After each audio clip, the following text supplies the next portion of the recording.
हिकिड़े दरिया जे भरिसां हिकिड़ो घाटो झंगल हुयो ऐं उन झंगल मां हिकिड़ो वणु जेको दरिया जे भरिसां हुयो उन जो काफ़ी जेको आहे न सो हिसो उहो दरिया जे तरफ़ झुकियल हुयो। उन वण ते हिकिड़ो बंदर यानी भोलो रहंदो हुयो।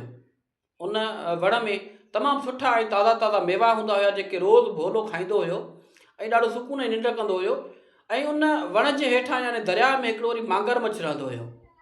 भोलो हमेशह उन मांगरमच्छ ॾे बे सुठा सुठा फल जेके मेवा हूंदा हुया उहे पटे मोकिलींदो हुयो। मांगरमच्छ बि ॾाढो सुकून सां खाईंदो हुयो। हिकिड़े ॾींहुं मांगरमच्छ जी घरवारीअ पंहिंजे मांगरमच्छ खे चयो त भोलो रोज़ु सुठा सुठा ऐं मिठा मिठा ताज़ा ताज़ा फ्रूट थो खाए, इन जी दिलि ॾाढी मिठी हूंदी। कंहिं नमूने अगरि इन भोले जी दिलि कढी आणे ॾी त खाई ॾाढो सुकून कंदासीं। मांगरमच्छ हाली त परेशान थी वियो पर चई त का टल सोचणी पवंदी, उहो ज़ाल जे हथां मजबूर हुयो। आख़िरकार हिन हिकिड़े ॾींहुं भोले खे चयो त यार असुल में दरिया जे हुन पासे ॾाढा ज़बरदस्त फ्रूट जा वण आहिनि, बहितरीनु फ्रूट आहिनि हुन में, हल त उॾां था हली अॼु खाई अचूं।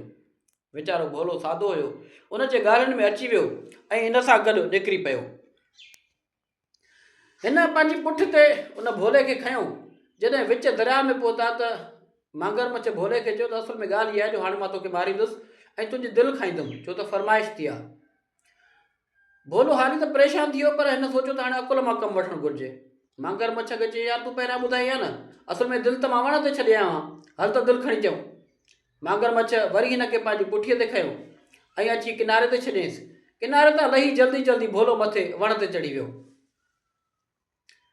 जॾहिं वण ते चढ़ी वियो त भोले हिन खे चयो मांगरमच्छ खे त जेकॾहिं ताक़त हुजे ऐं माण्हू अकुल जो इस्तेमालु न करे या ताक़त हुजे ऐं अकुल जो इस्तेमालु न थिए त उहे कामयाबु न आहिनि थींदा।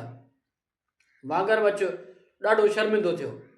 दोस्तो, असुल ॻाल्हि इहा आहे त ताक़त रुॻो कम जी न आहे हूंदी, अकुलु वॾे कम जो हूंदो आहे।